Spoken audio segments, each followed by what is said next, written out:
பிரியமானவர்களே, உங்கள் யாவருக்கும் ஆண்டவராகிய இயேசு கிறிஸ்துவின் நாமத்தினாலே காலை வணக்கத்தையும் வாழ்த்துதலையும் தெரிவித்துக் கொள்கிறேன்.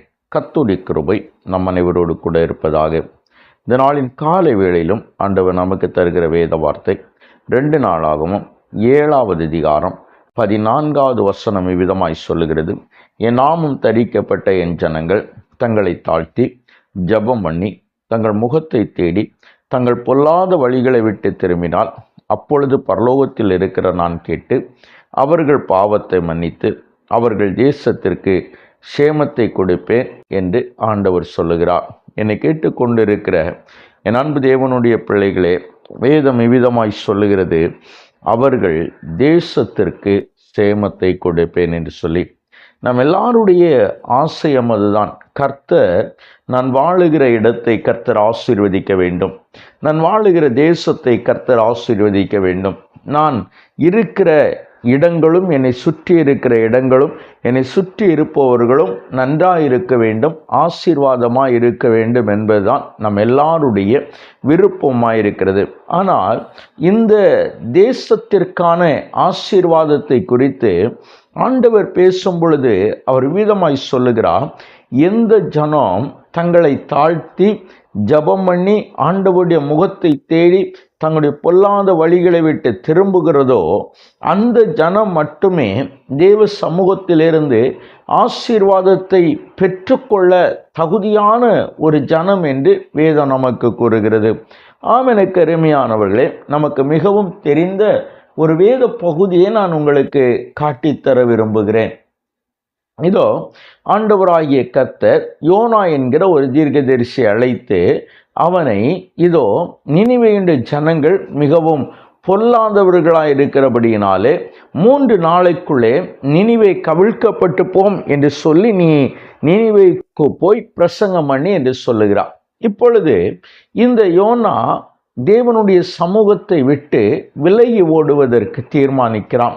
இதற்கு வேத அறிஞர்கள் அநேக காரியங்கள் சொல்லுகிறார்கள். எப்படியா இருந்தாலும் யோனா நினிவேக்கு போகாமல் காசு கொடுத்து அவன் தர்ஷீசுக்கு கப்பல் ஏறுகிறான். கப்பல் ஏறினவன் அந்த தர்ஷீஷுடைய கப்பலின் அடித்தளத்திலே போய் படுத்து தூங்கி விடுகிறான். இங்கே கர்த்தர் ஏதோ கடல்ல பெரிய கொந்தளிப்பை உருவாக்குகிறார். இந்த கடல்ல கொந்தளிப்பு உருவானபடியினாலே அந்த கப்பல் அமிழத்தக்கதான காற்று வருகிறது.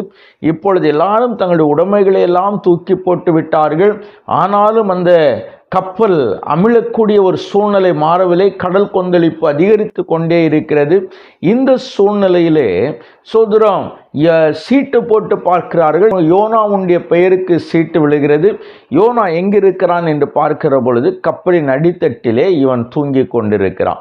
இவனை கூப்பிட்டு, நீ யார், நீ எந்த தேசத்தான், உன் தொழில் என்ன என்று விசாரித்த பொழுது அப்பொழுதுதான் அவனுக்கு உரைக்கிறது, நாம் தான் இந்த பெரிய அழிவுக்கு காரணமாக இருக்கிறோம் என்று சொல்லி என்னை தூக்கி கடலிலே போட்டு விடுங்கள் என்று சொல்லுகிறான். இப்பொழுது அவர்கள் சோதரம் அவனை கடலிலே தூக்கி போடுவதா வேண்டாமா என்று சொல்லி அநேக முறை யோசிக்கிறார்கள். இறுதியில் அவனை தூக்கி கடலிலே போடுகிறார்கள். கடலுடைய கொந்தளிப்பு அமருகிறது. யோனாவை விழுங்குவதற்கு கர்த்தர் ஒரு மீனை ஆயத்தப்படுத்தினார். அந்த மீன் அவனை கரையிலே கொண்டு கக்கினது. இப்பொழுது நினிவே 3 நாள் பிரயாணமான மகா பெரிய விஸ்தாரமான நகரமாக இருந்த பொழுதும் யோனா 1 நாள் பிரயாணம் பண்ணி அந்த நகரத்திலே நகரம் கவிழ்க்கப்பட்டு போம் என்று பிரசங்கம் பண்ணுகிறான். இதை கேட்ட அந்த ராஜா முதல் மிருக ஜீவன்கள் வரை ரெட்டுடுத்தி கர்த்தருடைய சமூகத்திலே தங்களை தாழ்த்தி, தேவன் எங்களுக்கு இறங்க மாட்டாரா என்று சொல்லி அவர்கள் காத்திருக்கிறார்கள். தேவன் தான் செய்ய இருந்த அந்த தீங்குக்காய் மனஸ்தாபப்படுகிறார். அந்த தேசம் காக்கப்படுகிறது. என்னை கேட்டுக்கொண்டிருக்கிற என் அன்பு தேவனுடைய திருச்சபை, பாருங்கள், அழிவுக்கென்று நியமிக்கப்பட்ட ஒரு தேசத்தை அவர்களுடைய தாழ்மை, அவர்களுடைய காத்திருப்பு, தேவ முகத்தை தேடுதல் காக்கும் என்று சொன்னால் ஏன் நம்முடைய வாழ்க்கையிலே அது நடக்காது? எனவே இந்த காலை வேளை நம்மை தாழ்த்தி தேவ சமூகத்தில் ஒப்பு கொடுக்கிற பொழுது நமக்கு எதிராக நிற்கிறவைகள் எல்லாம் மாறி போகும். கர்த்தர் நமக்கு ஆசீர்வாதத்தை கட்டளையிடுவார். அந்த கிருபையை நாம் பெற்றுக்கொள்ளும்படியாய் கண்களை மூடி ஜெபிக்கலாமா? எங்களை நேசிக்கிற எங்கள் நல்ல தகப்பனே, இந்த நல்ல வேளைக்காய் உமக்கு நன்றி. ஆண்டவரே, உம்மை பற்றி கொண்டிருக்கிற நாங்கள் நினிவேயின் மக்கள் ஆண்டவரே, உம்மை நம்பி உம்மை கூப்பிட்ட பொழுது ஆண்டவரே, நீர் அவர்களுக்கு விடுதலை கொடுத்தீரல்லவா, நீர் அவர்களை விடுவித்தீரல்லவா, அந்த தேசம் கவிழ்க்கப்படாதபடி என் ஆண்டவர் காத்து கொண்டீரல்லவா, உமக்கு நன்றி ஆண்டவரே.